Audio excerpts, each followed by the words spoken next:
നിഷാദെ, നമുക്കങ്ങനെ പറയാൻ പറ്റില്ല. എന്താണേലും ഈ കുണ്ട്രയിലുണ്ടായ സിയാദിൻ്റെ മരണം വളരെ വേദനാജനകമാണ്. അദ്ദേഹത്തിൻ്റെ ഭാര്യ ഇപ്പം സാലി ഇപ്പം സംസാരിക്കുന്നത് കേട്ടു. നമ്മളെ സംബന്ധിച്ചിടത്തോളം നമ്മൾ നോക്കുമ്പം ഇതൊരിക്കലും ഉണ്ടാവാൻ പാടില്ലാത്തൊരു കാര്യമാണ്.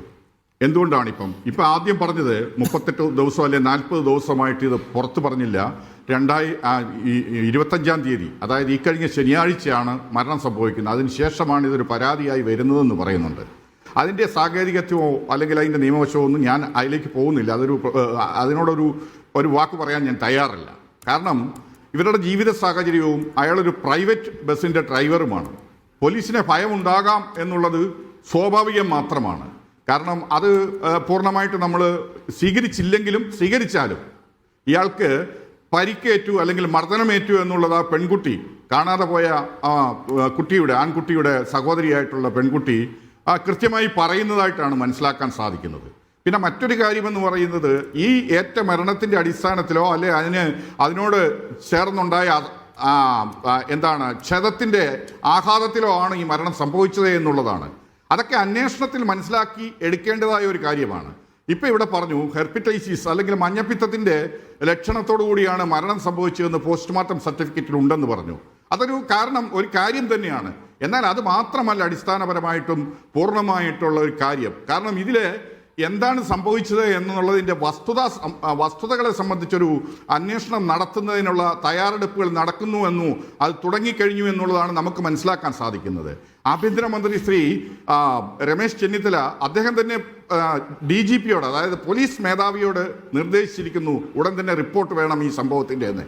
അതുപോലെ തന്നെ അതേസമയം തന്നെ അദ്ദേഹം ഈ ഇന്റലിജൻസിന്റെ മേധാവിയോട് ഇതിനെ സംബന്ധിച്ച് വ്യക്തമായ വിവരങ്ങൾ രഹസ്യമായി അന്വേഷിച്ച് കൃത്യമായി നടന്ന കാര്യങ്ങൾ എന്താണെന്നുള്ളതിനെ സംബന്ധിച്ച് ഉടൻ തന്നെ റിപ്പോർട്ട് തരാനും ആവശ്യപ്പെട്ടിരിക്കുന്നു. അപ്പം ഗവൺമെന്റിന്റെയോ അല്ലെങ്കിൽ ആഭ്യന്തര വകുപ്പിന്റെയോ ഇതിനകത്തുള്ള ഒരു അനാസ്ഥ എന്നുള്ളത് നമുക്ക് ഇപ്പം പറയാൻ പറ്റില്ല.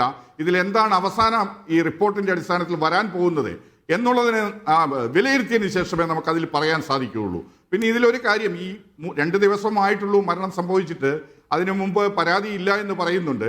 അതോടൊപ്പം തന്നെ ആ പെൺകുട്ടിയുടെ വോയിസ് ക്ലിപ്പും അതുപോലെ കൂടെ സഞ്ചരിച്ച കൂടെ ഉണ്ടായിരുന്ന കുട്ടിയുടെ വാക്കുകൾ നമ്മൾ കേട്ട് കഴിഞ്ഞു. അപ്പോൾ അത് വളരെ വിശദമായിട്ടുള്ള ഒരു അന്വേഷണത്തിലേക്ക് പോകേണ്ടതായിട്ടുണ്ട്. ഇപ്പം നമ്മൾ ചില കാരണങ്ങൾ പറഞ്ഞു.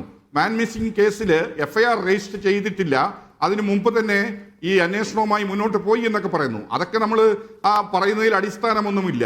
മാൻ മിസ്സിംഗ് കേസ് എന്ന് പറയുന്നത് വളരെ ഗൗരവതരമായിട്ടുള്ള ഒരു കാര്യമാണ്. കാരണം 57 KP act, Kerala police act പ്രകാരമാണ് നമ്മൾ ഇതിനകത്ത് FIR എടുക്കുന്നത്. അതിൽ 18 വയസ്സിൽ താഴെയുള്ള ആൺകുട്ടി ആയിക്കോട്ടെ പെൺകുട്ടി ആയിക്കോട്ടെ കാണാതെ പോയി കഴിഞ്ഞാൽ അത് ഗ്രേവ് ക്രൈമാണ്. ഗ്രേവ് ക്രൈം എന്ന് പറഞ്ഞു കഴിഞ്ഞാൽ സർക്കിൾ ഇൻസ്പെക്ടർ അന്വേഷിക്കേണ്ട, അതായത് കൊലപാതകമോ ബലാത്സംഗമോ പോലെ അത്രമാത്രം ഗൗരവമുള്ള ഒരു കേസായിട്ട് അന്വേഷിക്കുന്ന കാര്യമാണ്. നമ്മളൊരു കാര്യം മനസ്സിലാക്കണം ഇതിനകത്ത്. ഈ കുട്ടികൾ അല്ലെങ്കിൽ കുട്ടി മിസ്സായി എന്ന് പറയുന്നത്, അവിടെ ചെന്ന് പറയുന്നത് ഈ പറഞ്ഞ സഹോദരിയും അതോടൊപ്പം ഈ കാണാതെ പോയ ആൺകുട്ടിയുടെ മുത്തശ്ശിയുമാണ്. ചെന്ന് രാത്രി 12 മണിക്കോ അല്ലെ 11 മണിക്കോ അവിടെ പോയി പറഞ്ഞ ആ സമയം തന്നെ അവിടെ ഉണ്ടായിരുന്ന 2 പോലീസുകാർ ജീപ്പും എടുത്ത് ഒരു ഡ്രൈവറുമായിട്ട് പോകുന്നുണ്ട്. അപ്പം നമ്മളൊരു കാര്യം കൂടെ മനസ്സിലാക്കണം. ഈ ചെറിയ 13 വയസ്സുള്ള കുട്ടിക്ക് എന്തെങ്കിലും സംഭവിക്കുകയായിരുന്നെങ്കിൽ നമുക്കിത് പറയാൻ സാധിക്കുമായിരുന്നോ?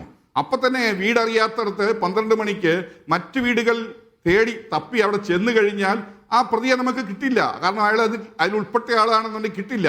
പോലീസ് യഥാസമയം ആക്ട് ചെയ്തു എന്നുള്ളതിൽ എന്ന് തന്നെയാണ് ഞാൻ ഈ പറയുന്നത്. അതിൽ മഫ്തിയാണോ യൂണിഫോം ആണോ എന്നുള്ളത് രണ്ടാമത്തെ കാര്യം. പക്ഷെ എന്ന് കരുതി അവിടെ ചെന്നു അയാളെ കണ്ടു കൂട്ടിക്കൊണ്ട് വന്നു എന്ന് കരുതി മർദ്ദിക്കാൻ പാടുണ്ടോ? അത് പാടില്ല. പോലീസിൽ ഇന്നും ക്രിമിനൽ സ്വഭാവമുള്ള ആരെയെങ്കിലും കയ്യിൽ കിട്ടിയാൽ അപ്പോൾ തന്നെ തല്ലണമെന്ന് ഉദ്ദേശിക്കുന്ന പോലീസ് ഉദ്യോഗസ്ഥർ ഇന്നും അവശേഷിക്കല്ല, ഒരു പരിധിവരെ കുറേ ആൾക്കാരുണ്ട് ഇതിനകത്ത്. മറ്റൊരു കാര്യം, മുമ്പ് ശ്രീ സജീവൻ പറഞ്ഞതുപോലെ മിസ്സായ കുട്ടികളില്ല, മറ്റേ ആള് മാത്രമേ ഉള്ളൂ. തട്ടിക്കൊണ്ടുപോയി എന്ന് ആരോപിക്കപ്പെടുന്നതോ സംശയിക്കുന്നതായ ഈ പറഞ്ഞ സിയാദ് മാത്രമേ ഉള്ളൂ. പിന്നെ അയാളോട് വിശദമായിട്ട് സാവകാശം ചോദിച്ചാൽ മതി. അയാളെ മർദ്ദിക്കേണ്ടതായ ഒരു കാര്യം ആ സാഹചര്യത്തിലില്ല.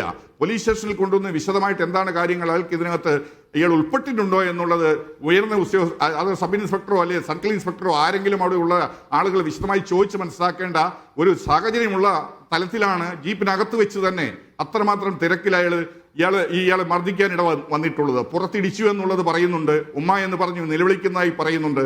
ഇതൊക്കെ സ്വാഭാവികമായിട്ട് സംഭവിച്ചിട്ടുള്ളത് ആകാനുള്ള സാധ്യത കാണുന്നുണ്ടാവും അവരുടെ വാക്കുകളിൽ നിന്ന്. പക്ഷേ ഇത് ഈ സംഭവം കഴിഞ്ഞിട്ട് വീണ്ടും വീട്ടിൽ പോയി 2 ആഴ്ചയ്ക്ക് ശേഷമാണ് ചികിത്സയ്ക്കായിട്ട് പോകുന്നത്.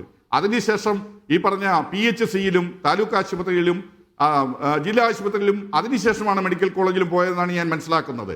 ഇപ്പം